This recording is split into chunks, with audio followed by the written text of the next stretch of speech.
Bismillahirrahmanirrahim. Assalamualaikum warahmatullahi wabarakatuh. Perkenalkan, nama saya Kara Enerika, NPM 10070217085 dari Program Studi Teknik Industri Fakultas Teknik Universitas Islam Bandung.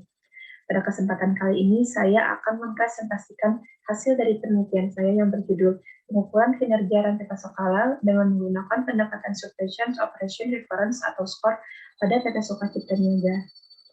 Penelitian ini dilatar belakangi oleh pesatnya perkembangan industri halal di Indonesia, baik pada sektor keuangan, makanan, minuman, pakaian, farmasi, pariwisata, dan media rekreasi di Indonesia.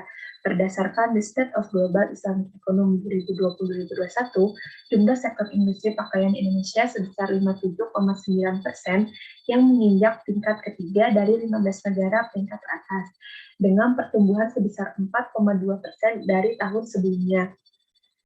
Untuk itu, penelitian saya dilakukan pada PT Soka Cipta Niaga yang merupakan perusahaan kaos kaki halal pertama di Indonesia. Dapat dijelaskan bahwa konsep halal perusahaan bukan semata produk yang tidak mengandung bahan terlarang, tetapi terkait dari bahan baku yang diperolehnya bagaimana, cara produksinya bagaimana, didistribusikannya bagaimana, sampai produk tersebut sampai kepada tangan konsumen akhir. Nah, di balik keunikannya tersebut, PT Soka Cipta Niaga memiliki kendala, yaitu kerjasama antara perusahaan dengan pemasok, sehingga berdampak pada aktivitas pengecekan atau pengawasan. Lalu selanjutnya ada rumusan masalah, yaitu indikator kinerja apa yang berpengaruh terhadap rantai pasok halal PT Soka Cipta Niaga, lalu sejauh mana tingkat kinerja rantai pasok halal PT Soka Cipta Niaga, dan bagaimana memberi rekomendasi terbaik dalam meningkatkan kinerja rantai pasok halal PT Soka Cipta Niaga. Lalu selanjutnya penelitian ini bertujuan untuk memodifikasi indikator kinerja yang sesuai dengan rantai pasok halal PT Soka Cipta Niaga, lalu mengetahui nilai kinerja rantai pasok halal pada PT Soka Cipta Niaga berdasarkan pada model SCORE, lalu memberikan usulan perbaikan dalam meningkatkan kinerja pada PT Soka Cipta Niaga. Selanjutnya ada tinjauan pustaka, di mana manajemen rantai pasok merupakan pendekatan komprehensif yang dipergunakan untuk mengelola bahan baku, informasi, dan keuangan dari mulai hulu hingga ke hilir. Lalu ada halal fashion, di mana halal yang dimaksud dalam industri fashion itu tidak hanya mengenai bahan baku yang tidak mengandung zat haram, tetapi juga proses produksi dan lingkungan industrinya.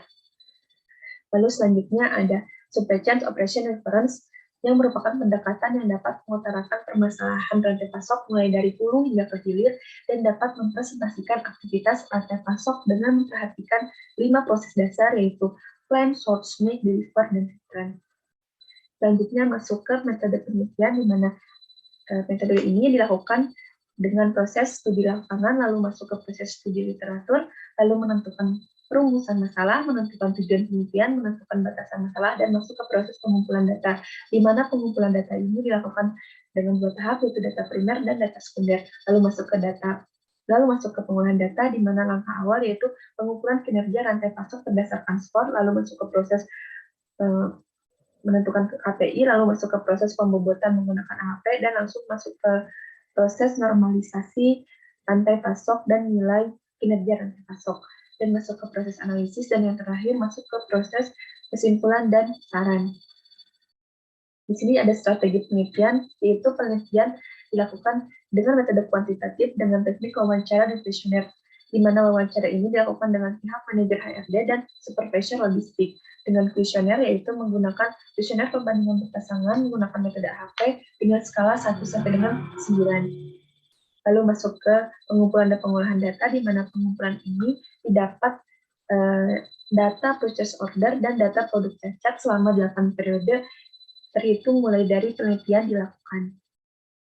Lalu masuk ke pengolahan data, di mana tahap awal yaitu memetakan rantai pasok berdasarkan model SCORE pada level 1, level 2, dan level 3. Masuk ke langkah selanjutnya yaitu pembobotan dengan metode AHP. Di sini didapat bobot dari setiap level 1, level 2, dan level 3. Lalu masuk ke tahap proses normalisasi on the board. Menentukan nilai kinerja aktual ini didapat pencapaian dengan berbeda-beda, yaitu ada persen, hari, maupun menit, sehingga perlu dilakukan perhitungan normalisasi on the board dengan rumus sebagai berikut dengan kategorinya masing-masing. Masuk ke tahap selanjutnya, yaitu menghitung indeks dan nilai kinerja SCORE. dilakukan dengan cara perkalian, yaitu perkalian bobot dengan nilai kinerja level 3, dan hasil indeks kinerja level 3 ini akan digunakan untuk menghitung nilai kinerja level 2 dengan perhitungan atau penjumlahan dari indeks kinerja level 3 dengan masing-masing atribut kinerjanya. Lalu masuk ke indeks kinerja level 2, di mana hasil dari indeks kinerja level 2 ini yaitu perkalian antara bobot dengan nilai kinerja level 2. Dan hasil indeks kinerja level 2 ini akan digunakan untuk menentukan nilai kinerja level 1. Lalu selanjutnya ada indeks kinerja level 1 dan nilai akhir kinerja rantai pasok. Hasil dan nilai akhir kinerja rantai pasok perusahaan diperoleh total perhitungan sebesar 63,54 yang menunjukkan bahwa nilai akhir kinerja rantai pasok tersebut masuk ke dalam kategori rata-rata dengan rentang nilai 50-70. Lalu di sini ada kesimpulan di mana penelitian ini memperoleh 17 indikator kinerja KPI, di mana 5 KPI ini memiliki indikator kinerja sangat baik. Lalu ada 2 KPI yang memiliki indikator kinerja baik, ada 8 KPI yang memiliki indikator kinerja rata-rata, dan ada 2 KPI yang memiliki indikator kinerja dengan kondisi buruk. Lalu ada nilai akhir kinerja rantai pasok sebesar 63,54, di mana nilai tersebut masih berada di dalam kategori rata-rata. Lalu selanjutnya yaitu indikator kinerja KPI yang mendapat strategi rekomendasi dalam usulan perbaikan, yaitu sebanyak 10 KPI dari kategori poor dan average. Sekian presentasi saya. Mohon maaf apabila ada salah kata.